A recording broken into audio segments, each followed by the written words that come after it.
Hey guys, got something else that's really super cool. My friends over at Tactical Food Pack happened to send me one of their tactical ration bags. What this is a 24-hour ration that they are in development to bring to the public. It's designed by a Special Forces soldier from Estonia that wasn't necessarily satisfied with the rations and quality of food that he was getting through the military, so he decided to design and make his own ration that would actually sustain him for a 24-hour period. Well, let's check this thing out.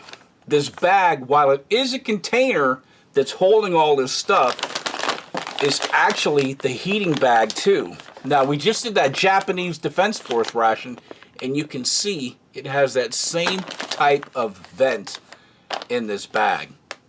Now, the use for this is really interesting.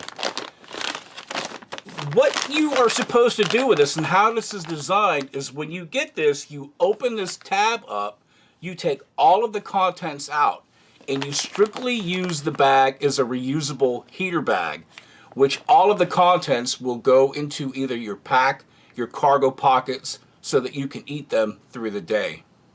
And since this is our heating unit, let's be awfully careful with our little pull tab here, or our tear notch, because we don't want to destroy this bag. Oh, I already see some goodies in here. Pull this out right in front of you. Some of this stuff is really, really, really interesting. Some of these flavor combinations sound quite exotic. But good, we're going to save the bag for our heating element. And as we said earlier, these packages, these would be stored in your rucksack, your backpack, your assault pack, whatever you had. And the rest of this stuff would all be stored within your cargo pockets, your chest pockets, whatever you needed. And you can see you have 3 heating elements to use with your bag throughout the day. All right, so we've got these. We'll set those aside. Now, when I'm talking about flavor combinations, I know I give the British little fruit packets kind of a question.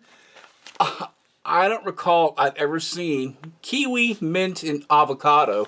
And again, this is a test, and this is a protein shake. And we'll explain the purpose of this protein shake in just a little bit. And then in here they have a cleaning wipe. I'm assuming this is going to be something similar to like that Epic wipe that I had. You add like 10 ml of water to that. Now these are really cool. These are energy gels. And they said, yes, these will definitely freeze in a cold climate. But that's actually beneficial because it turns these like into like a popsicle. That is pretty snazzy. One is a caffeinated one and one is a, I don't know, a plus BCAA, which we will definitely check that out later. And this bag can be used as a field expedient cup if you don't have one. And one thing I always carried out in the field with me, beef jerky. You have 2 packs. You have original beef jerky, and this one is honey mustard flavored beef jerky. I'm sure that one's going to taste outstanding. 2 cups of coffee. You have 3-in-1 and a 2-in-1. A bar of chocolate. A large protein bar. A spoon. And something that I got, I believe, in the Denmark rations. It's a nice piece of really thick rye brown bread. And also there's a hot chocolate in here as well. Let's go over the mains real quick. Okay, it's nice and simple. It is oatmeal and apples. The one thing I really like about this, if you can read the ingredients, it is very simple what is inside. And of course, the preparation instructions are also incredibly simple, and it's in multiple languages. So of course, this is breakfast. Then of course, we've got chicken and rice. Again, nice, easy, simple instructions. Look at that ingredient list. And then lastly, it's rice and pork. Now granted, I would probably want something else than rice and rice and rice throughout the day. So we might substitute one of these out for something else because they gave me a lot of really cool stuff to try.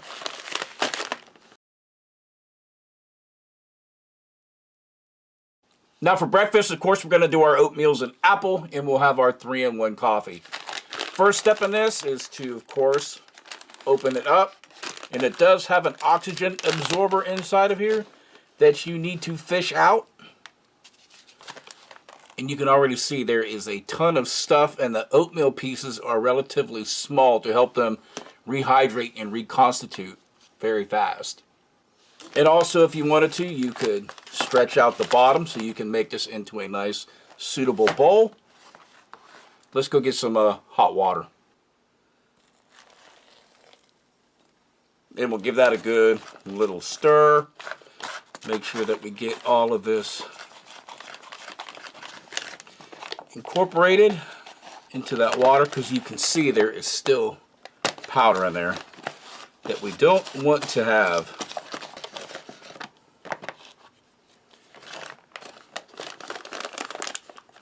And we're going to let this stand for 6 minutes per the instructions.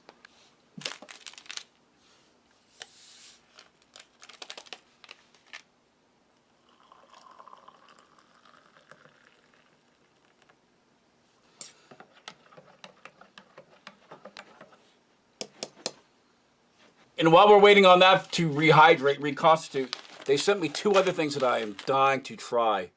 Buckwheat, pot and turkey, and this fish curry. So definitely, I will be doing probably another review on these, but I'm super excited for these 2 menus too. Okay, so now we have our breakfast. Let's take a look at it. Well, it's kind of like how I like it. It is really on the thick side. So if you would prefer to have it a little more runny, I would definitely add some more water. Well, let's cut this bag down a little bit. I do like the fact that some companies have another tear notch so you can reduce the size, but all this really takes is just a knife. So let's do that right now. And you can see now we actually have a nice little bowl, and it has reconstituted pretty darn well. And I'll put the wet and dry weights scrolled across the bottom. But like I said, if you definitely want yours a little more soupy, then add more water, because you can see that looks pretty dense. It looks dense, but it's surprisingly not. I think the oatmeal was pulverized into such fine powder that it's actually very smooth. And all the little apple bits have all reconstituted well. There's no little crunchiness, even though sometimes that can be a really good thing for texture. But man, this is really smooth. I was expecting to have to take some water or some of this coffee to help get some of that down, but it's just very, very fine. Yeah, that's really spot on. I'm really enjoying this. And you'll notice in this ration, it doesn't have like a whole bunch of extra sugar to pour into this, because the creator's experience when he was in the military, he would have a lot of sugary items, and they would last for about like half hour to an hour, and then they would just crash. This is all really complex carbohydrates, which you really need to sustain you over long periods. I mean, if you ever known anybody who was training for a marathon or long distance endurance racing, they focus on carbs more than anything else. This is very, very tasty. I mean, it looks incredibly thick, but it is just really smooth. Here's some of those little apple bits in there. Well, I know I used to go on and on about travel lunch being my favorite kind of freeze-dried thing, but I think just with this alone, it's starting to change my mind. I might start thinking about these guys. We'll try some of that 3-in-1 coffee, and this was strong coffee. And it's not overly sweet either, but it just has a little hint of sweetness that you could use to offset this. I guess if you did want this to be a little sweeter, you could take some of your cocoa powder from your hot chocolate drink and add it to this, but this really doesn't need it. I'm really kind of fond of the flavor with this. It's nice and smooth. It's definitely not sweet, but the little fruit bits do add that sweetness to it, along with that nice appley flavor. That is a winner for me. And I know I didn't use the ration heater for this particular meal, but we'll use it for lunch and for dinner. Now we'll try this rice and pork.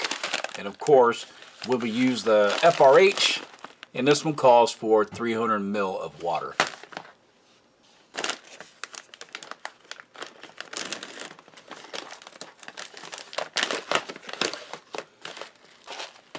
No abundant major smell coming out of this, but I would expect the water to kind of wake that up.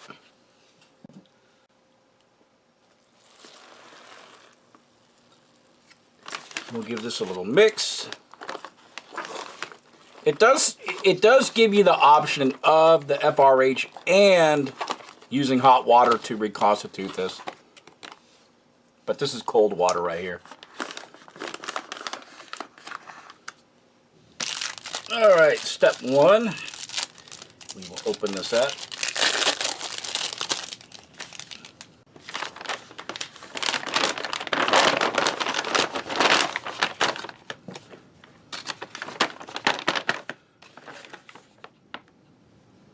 And you want to make sure that this is on the bottom, because when you place in your food, you're going to place the bottom of the heater meal directly on top of this pad.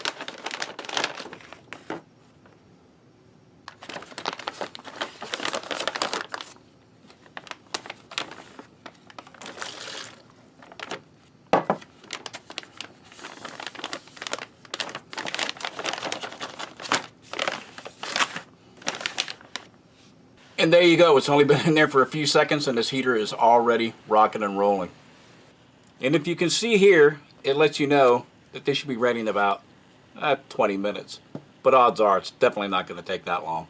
Alright, got this one right out of the FRH. Let's take a look inside and see what we got. Man. Looks like it has all absorbed. Oh, it's very tender, very soft. Man, it is hot too, peeps. Well, let's take a look what we got. I don't know about you, but that looks pretty good. Let's give it a taste. Well, I admit it, the pork is still a little chewy, but that's probably more my problem, seeing how I wanted to eat this fast. But I'll leave a list of the ingredients down there on the bottom. But man, it does have some pleasant taste. It does have tomato in here. And that little tomato flavor really carries over, and it's been thoroughly embedded into this rice. The rice, though, is not crunchy at all. It is slightly mushy, but hey, what do you expect? If you're out in the field and you want a hot meal, this will definitely fit that bill. It has a nice flavor, kind of tasty. I would definitely want to have some like red pepper flake or something like that to put in there to zing it up. That would be perfect. Well, let me slice this down to a bowl size so you can get a better look what's inside. There you go. You probably see a little more in there. Pretty tasty. Not too shabby. In fact, I ran upstairs and I did grab a little bit of red ground pepper. So I'm going to put a touch of that in there.